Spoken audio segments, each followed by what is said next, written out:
로마서 4장 22절에서 25절 말씀입니다. 로마서 4장 22절에서 25절 말씀. 신약성경 제 성경으로 245쪽입니다. 우리 다 찾으셨으면 22절에서 25절 말씀 한 목소리로 합독하겠습니다. 시작. 그러므로 그것이 그에게 의로 여겨졌느니라. 그에게 의로 여겨졌다 기록된 것은 아브라함만 위한 것이 아니요 의로 여기심을 받을 우리도 위함이니 곧 예수 우리 주를 죽은 자 가운데서 살리신 이를 믿는 자니라. 예수는 우리가 범죄한 것 때문에 내줌이 되고 또한 우리를 의롭다 하시기 위하여 살아나셨느니라. 아멘. 기도하시겠습니다. 하나님, 이 시간 우봉순 권사님 감사원상 바칩니다. 하나님, 그동안 우리 권사님을 지켜주시고 지금까지 이끌어 주심을 감사합니다. 여러 고난과 시련 속에서 하나님의 사랑을 발견하였고, 그러나 그 와중에 하나님을 원망하였고 다시 하나님의 사랑을 되찾으면서 지금까지 성화시키시고 이끌어 주심을 감사합니다. 하나님, 그의 미래를 끝까지 지켜주시사 낙오되지 아니하도록 하나님께서 장중에 붙잡아 주시옵소서. 우리 황금자 권사님을 위해서도 기도합니다. 영육의 강건함을 지켜주시사 천국 백성으로 낙오되지 아니하도록 눈동자처럼 지켜주시옵소서. 하나님, 이 시간 저 자신을 위해서 기도합니다. 지금 제 마음에 불평과 불만, 여러 가지 복잡한 마음이 있는데 그 마음을 주님의 보혈로 씻어주시사 성령의 능력으로 말씀을 올바르게 전달할 수 있도록, 거기에 집중할 수 있도록 은총 베풀어 주시옵소서. 모든 말씀 예수 그리스도인 받들어 감사하며 기도드렸사옵나이다. 아멘. 로마서는 총 16장으로 여러분 구성되어 있는데요. 바울이 이 로마서를 기록하였고요. 로마서에서 서라고 하지 않습니까? 그러니까 이 로마서의 문종은 편지라 하겠습니다. 편지를 생각하면 보통 비밀리에 주고받는 그런 어떤 개인 편지가 있고요. 또 연설문이나 어떤 도덕적인 권고 이런 것들이 들어가 있는 공식적인 편지도 있겠습니다. 그러면 성경에 나오는 편지는 여러분 개인적인 편지에 가깝겠습니까? 아니면 공적인 편지에 가깝겠습니까? 당연히 공적인 편지에 가깝다 하겠습니다. 그래서 서신이라고 부르는 것입니다. 성경에 나오는 편지 있지 않습니까? 이 편지는 교회 공동체가 잘 성장하기를 바라는 그런 마음으로 편지를 쓴 것이기 때문에 공식적이고 공적인 메시지가 된다는 것입니다. 물론 빌레몬서 같은 경우는 개인적인 편지이겠지만 어쨌든 그 빌레몬서 안에서도 교회 공동체를 필요한 내용이 들어가 있으므로 역시 그렇게 보아도 무리가 없다 보는 것입니다. 이렇게 서신서는 교회 공동체, 우리 송석교회 있지 않습니까? 이런 교회 공동체가 잘 성장하기를 바라는 마음으로 이렇게 쓴 글인데, 서신이라는 이 단어만 보더라도 서가 한자로 뭐죠? 글서자고 신이 믿을 신 아니겠습니까? 그러니까 믿음이 담겨 있어서, 즉 믿을만 하여서 신뢰할 수 있는 글, 이런 게 서신 아니겠습니까? 그런데 보십시오. 그 서신서 중에 로마서는 다른 서신서와 달리 몇 가지 특징이 있다는 것입니다. 에베소서, 빌립보서 아시죠? 에베소서, 빌립보서, 또 골로새서. 이것은 옥중서신이라고 하여서 바울이 옥에 갇혀서 쓴 편지라고 한다면, 고린도 전후서, 그렇죠? 그리고 지난 수요예배 때까지 강설전한 갈라디아서, 그것은 교리서신이다, 이렇게 말씀드릴 수 있겠습니다. 그래서 교리서신이 뭐죠? 그 신앙의 뼈대를 공고히 세우는 그런 목적이 있는 편지다. 이렇게 말씀드릴 수 있겠습니다. 옥중서신 같은 경우는 어떻습니까? 아무래도 감옥에서 쓰는 거니까 막 고통과 여러 가지 힘든 것이 있겠죠. 그러니까 그런 것들이 들어있으니까 성도들을 또 위로하고 또 위로받으면서 용기를 북돋아주는 내용이 들어있는데, 이 교리서신은 어떻습니까? 성도들이 어떻게 살아야 되냐면 이렇게 살아야 된다라는 어떤 교리적인 내용들이 조직적으로 들어있기 때문에 불가피하게 이 말씀을, 이 본문을 가지고 강설을 할 때에는 신학적인 얘기를 안 할 수가 없습니다.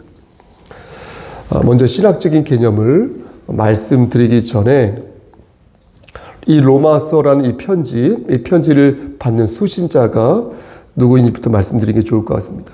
로마서니까 당연히 로마에 있는 교회, 이렇게 말씀드릴 수 있겠습니다. 근데 흥미로운 것은 뭔지 아십니까? 사도 바울이 이 교회를 한 번도 가본 적이 없다는 것입니다. 그러니까 들어만 본 거예요. 직접 가본 적이 없다는 것입니다. 바울은 단지 소문을 들어서 그 교회가 처한 상황을 알고 있을 뿐이었는데, 안 되겠다 싶어서 4가지 핵심 내용을 중심으로 추려서 그들에게 편지를 쓴 것입니다. 그럼 그 4가지 핵심 내용이 무엇인가? 다시 말씀드려서 로마서에 나오는 신학적인 그 핵심 개념 4개가 무엇인가 물을 때, 오늘은 4개 다 하지 않고요, 2가지만 대강 말씀을, 오늘 본문을 토대로 말씀을 전하도록 하겠습니다. 보십시오, 여러분. 로마서에 나오는 첫 번째 신학적 개념은 바로, 따라해 보시겠습니까? 이신칭의. 이신칭의가 되겠습니다. 아시는 분은 아시겠지만 이것은 오직 무엇으로 의롭다 여김을 받는다? 믿음으로 의롭다 여김을 받는다라는 뜻이 되겠습니다. 로마서의 가장 큰 주제라고 해도 과언이 아니겠습니다. 2번째 신학적 개념 말씀드립니다. 따라해 보시겠습니까? 성화입니다. 성화는 거룩하게 된다는 것인데 경건하게 된다는 것이기도 하고요. 예수님을 믿은 후에 우리의 삶이 점점 경건해진다, 거룩해진다는 것입니다. 로마서 6장 4절 말씀 끝에 보면 생명 가운데서 행하게 하려 합니다, 이렇게 말씀하고 있거든요. 생명 가운데 행하려 한다. 이 말씀이 바로 여러분들과 제가 성숙한 신앙인으로 나아가야 한다라는 말씀이 되겠습니다. 성숙한 신앙인으로 나아간다는 거예요. 막 화가 여기서 들끓어 올라도 좀 가라앉히고 성숙한 신앙은 목사가 되어야 된다. 성숙한 권사가 되어야 된다라는 것입니다. 저는 개인적으로 그리스도인의 성화를 뜻하는 말씀으로요, 에베소서 4장 13절 있죠? 이 말씀만큼 명료한 말씀도 없다고 저는 개인적으로 생각합니다. 거기를 보면 어떻게 나오냐면요, 그리스도인의 장성한 분량, 이렇게 나옵니다. 그러니까 그리스도인의 장성한 분량이 충만한 데까지 이른다, 이렇게 나옵니다. 여기서 이 장성하다는 것은요, 성경으로 헬리키아스라고 원어에서 말하는데, 이것은 2가지 의미가 있다고 합니다. 하나는 나이가 들었다는 거예요. 나이가 들었다. 또 하나는 이 헬리키아스는 키가 자랐다라는 뜻이라고 합니다. 한마디로 묶어서 말씀드리면 어린아이에서 성인이 됐다는 거예요. 어린아이에서 성인이 됐다. 근데 그렇게 장성한 그리스도인이 어떤 데까지? 충만한 데까지 나아갔다는 것입니다. 여러분, 충만하다는 게 뭐죠? 헬라어로 보니까 플레로마, 외우기가 쉬워요. 로마인데 플레로마래요. 플레로마. 이것은 무슨 뜻이냐면, 아시는 분은 아시겠지만 꽉 찼다는 거예요. 꽉 찼다. 그러니까 기름이 꽉 차가지고 더 이상 기름을 넣을 수 없다는 것입니다. 자동차, 주유. 또는 결혼할 나이가 꽉 차서 이제 결혼할 때가 됐다는 것입니다. 그러니까 부족함이 없이 꽉 차서 더 이상 이 내 배에, 너무나 많이 먹었어, 이 배에 들어갈 수 없을 정도로 채워진 이 상태를 플레로마라고 한다는 것입니다. 성경에서는 이것을 어떻게 표현하고 있냐면, 예수 그리스도의 신성과 능력이 온전하게 쫙 나타날 때 플레로마 난다는 거예요. 플레로마.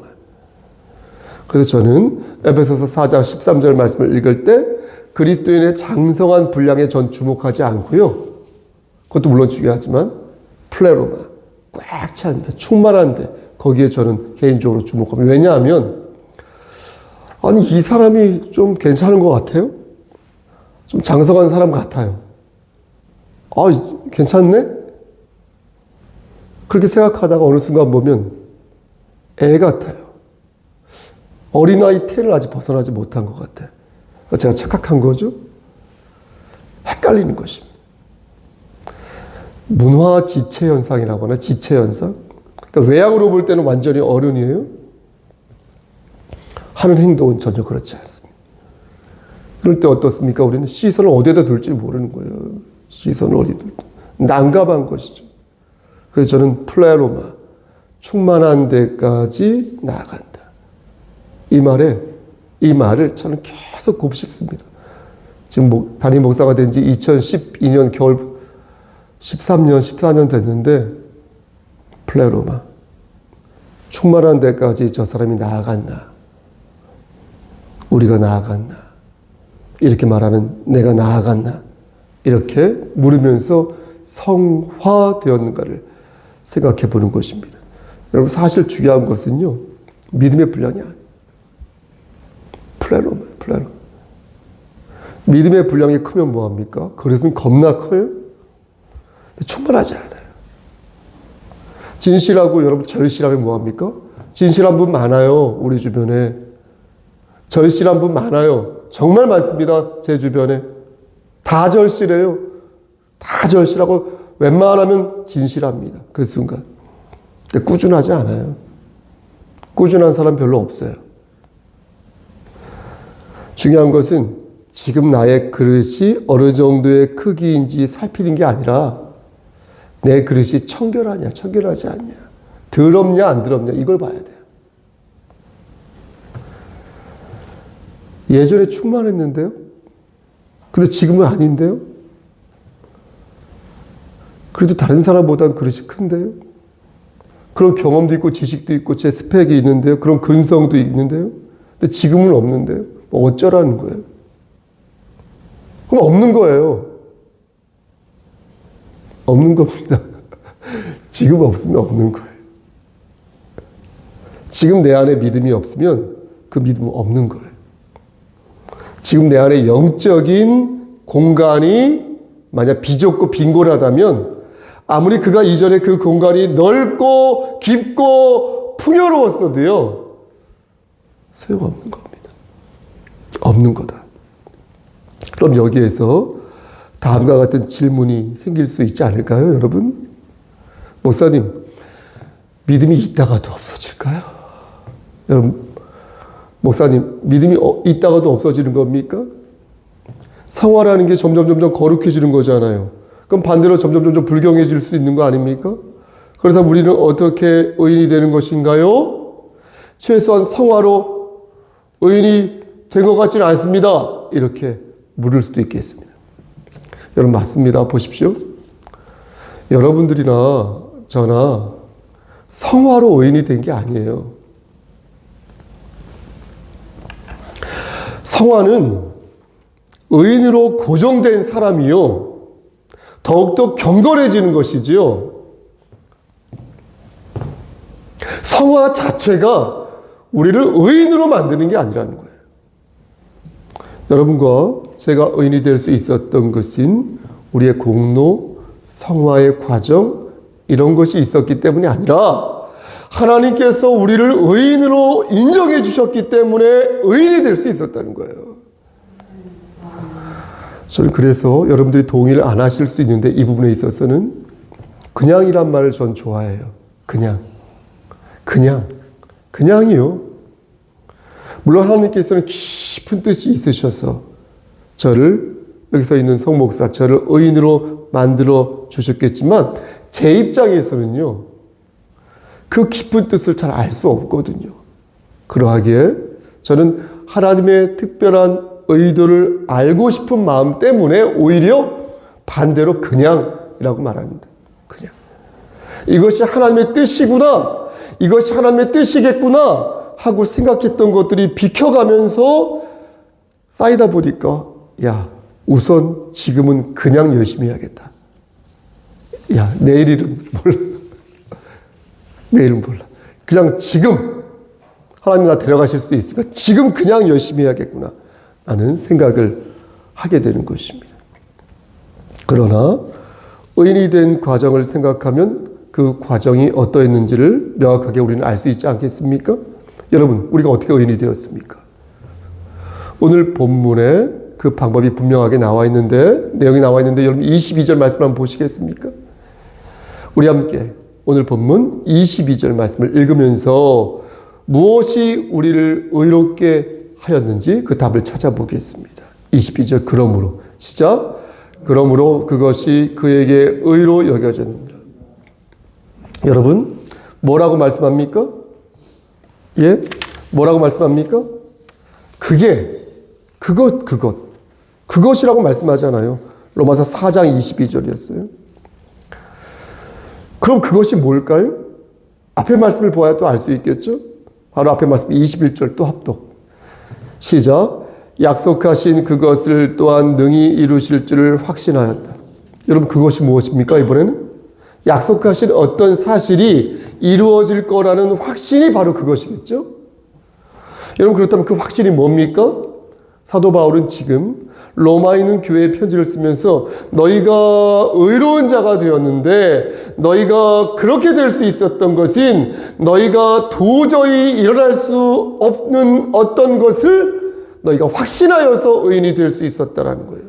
너희가 충만한 데까지 나아가서 의인이 된 게 아니라 도저히 일어날 수 없는 어떤 것을 확신하여서 너희가 의인이 될 수 있었다는 거예요. 여러분, 그렇다면 도저히 일어날 수 없는 그 일이 무엇이겠습니까? 사도 바울은 그 일을 아브라함에게서 찾아왔습니다. 여러분 17절 말씀을 보시겠습니까? 앞에 쭉 넘기시면 17절 말씀. 이 말씀은 하나님께서 아브라함에게 약속하신 말씀을 사도 바울이 인용한 것입니다. 17절 말씀 합독. 시작. 기록된 바 내가 너를 많은 민족의 조상으로 세웠다 하신가 같으니 그가 믿은 바 하나님은 죽은 자를 살리시며 없는 것을 있는 것으로 부르시는 이시니라. 여러분, 바울이 뭐라고 말씀합니까?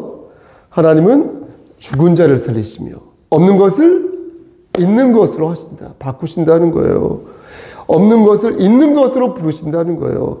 없는 것을 있는 것으로 부르신다는 것은 아무것도 가지고 있지 않은 사람을 넉넉하게 있는 사람으로 바꾸신다는 거예요.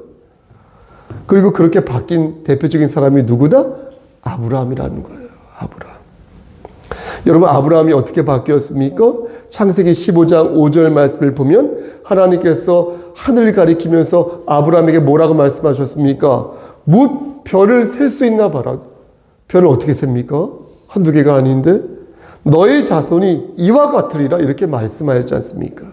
또 창세기 22장 17절에서는 하나님께서 좀 다르게 표현하셨는데 너의 씨가 크게 번성하여서 하늘의 별과 바닷가의 모래와 같이 너의 씨가 엄청 많아진다는 거예요. 그래서 대적의 성문을 차지한다 이렇게 말씀하신 거예요. 하늘의 뭇별들과 바닷가의 모래알들이 얼마나 많습니까? 여러분, 아브라함은 어떤 사람이었습니까? 몇 살에 자식을 낳았죠? 100살. 아들 이삭을 낳았지 않습니까? 100세가 되어서 아들 하나 낳은 사람 아닙니까? 물론 이스마엘이라는 아들도 있었지만 하나님께서 주신 아들은 100세에 얻은 이삭 아닙니까? 그런데 딸랑 그 한 명이 밤하늘의 뭇별들이 된다는 거예요. 바닷가의 모래알처럼 된다는 거예요. 그러니 그게 바로 오늘 본문에 나오는 죽은 자를 살리시고 없는 것을 있는 것으로 부르시는, 바꾸시는 그런 분이 된다는 거예요. 그런 하나님의 섭리가 있다는 거예요. 그런데 아브라함은 그 섭리를 믿어서 없는 사람이 아니라 있는 사람이 되었고, 그래서 믿음의 조상까지 될 수 있었다는 거예요. 그런 복을 얻게 되었다는 거예요. 그리고 하나님께서는 그렇게 행동하는 아브라함을 보시며 뭐라고 말씀하셨다? 의롭다. 너 의인이다. 이렇게 말씀하셨다는 거예요. 정리하겠습니다. 정리하면 우리가 의인은, 여러분 잘 생각해 보시면서 말씀 듣고 있는 거 맞죠? 우리가 의인으로 여김을 받을 수 있었던 것은 우리가 하나님의 언약을 믿었기 때문이라는 거예요. 제가 의인이 될 수 있었던 것은 제가 하나님의 말씀, 하나님의 언약을 믿었기 때문이라는 거예요. 그러니까 믿음으로 의로운 사람이 된 것이지 성화로 의로운 사람이 된 게 아니라는 것이에요. 그럼 다시 처음으로 돌아가서 성화는 무엇인가? 성화는 플레로마 말씀드린 것처럼 충만한 데까지 채워지는 것이니 의인이 된 자는 반드시 어때요? 성화의 길을 밟아야 된다는 것을 여러분들에게 말씀드리고 싶었던 거예요. 이게 오늘 강설의 핵심, 두 가지 핵심이 되겠습니다. 의인은 반드시 플레로마, 충만한 데까지 나아가야 한다. 하나, 우리가 의인이 될 수 있었던 것은 우리의 행실이 잘나서가 아니라 하나님의 은혜가 계셨기에 가능했다. 둘, 성화는 충만한 데까지 채워지는 것이니 의인이 된 자는 반드시 성화의 길을 걸어가야 한다. 이렇게 정리하고 난 후 한 가지 매듭을 지어야겠습니다. 아브라함은 결국 믿음으로 의인이 되었다라는 것인데, 그렇다면 그 믿음도 아브라함의 공로가 아닌가 묻게 되는 것입니다. 만약 아브라함이 하나님의 언약을 믿지 않았다면 아브라함은 의인이 될 수 없었으니 결국 아브라함의 믿음도 아브라함의 공로 아닌가요? 그것도 아브라함의 공로 아닌 건가요? 라고 묻게 되는 것입니다. 여러분, 우리는 이 부분을 말씀으로 확인해야겠습니다. 보십시오, 여러분. 우리는 아브라함이 가지고 있는 그 믿음이 있죠. 그 믿음을 하나님께서 주셨다고 말할 수 있습니다. 바꿔 말씀드려서 지금 우리 안에 있는 그 하나님을 향한 믿음이 있죠. 그 믿음 또한 하나님께서 주신 거예요. 여러분들이 여기 왔잖아요. 제가 불러서 온 게 아니라 하나님께서 어찌됐든 간에 부르셨다는 거예요. 우리가 그걸 믿어야 된다는 거예요. 내가 여기 왜 앉아 있을까? 내가 여기서 왜 피아노를 칠까? 내가 여기 어떻게 목사가 됐을까? 내가 어떻게 여기 다시 오게 되었을까? 그거 하나님께서 다 그렇게 하신 거라는 거예요. 그러나 우리의 이러한 의지 있지 않습니까? 이 의지는 한편으로 생각하면 매우 연약하고 보잘것없는 의지라는 거예요.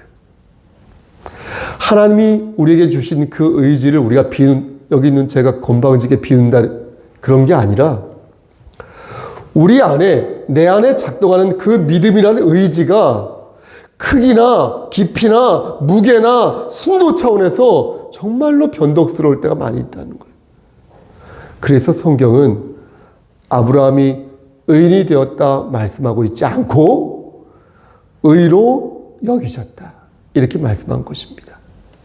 창세기 15장 5절 말씀을 보면 여러분 잘 들으셔야 돼요.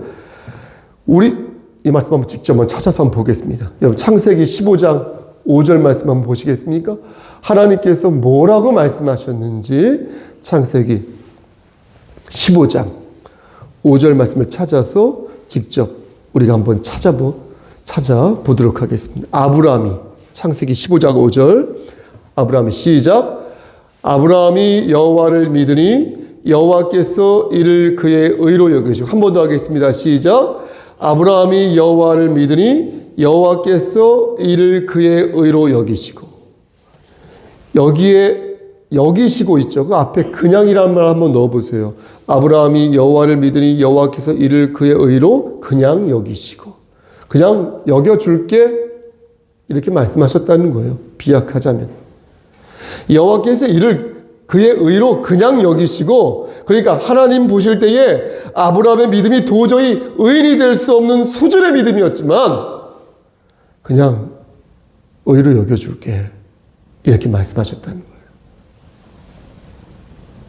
여러분 하나만 더 찾아봐도 될까요? 로마서 4장에 있는데요. 오늘 본문 앞장 로마서 4장. 로마서 4장 3절 말씀을 한번 보시겠습니까?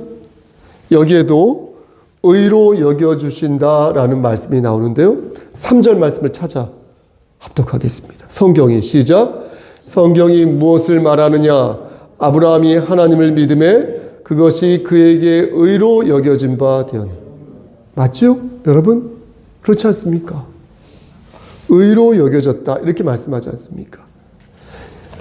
깜냥이 되지 않지만 그냥 의인으로 봐줄게 라는 거예요. 성목사, 너 깜냥이 안 되는데 너 목사로 쳐줄게. 너 의인으로 쳐줄게.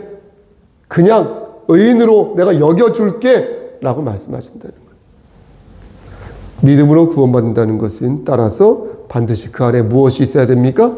하나님의 은혜가 있어야 된다는 거예요. 여러분 믿으십니까?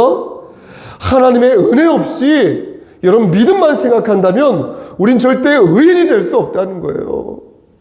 우리가 죄인에서 의인이 될 수 있었던 것은 전적으로 하나님의 은혜이신 예수 그리스도의 보혈에 있었기 때문에 가능한 것이니 우리의 믿음은 마치 우물 안에 들어있는 두레박처럼 물을 기는 하나의 도구일 뿐인 것이지 그 두레박에서 물이 나오는 게 아니라는 거예요. 생명의 근원은, 물의 근원은 어디에 있다? 우물에 있다는 거예요. 하나님의 은혜에 있다는 거예요. 마지막으로 성화입니다. 성화는 믿음의 장성한 분량이 충만한 데까지 나아가는 것이라 여러분들께 분명히 말씀드렸습니다. 충만한 데까지 채워지려면 어떻게? 반드시 의인이 되어야 된다는 거예요, 권사님. 내가 의인이 되어야 된다는 거예요.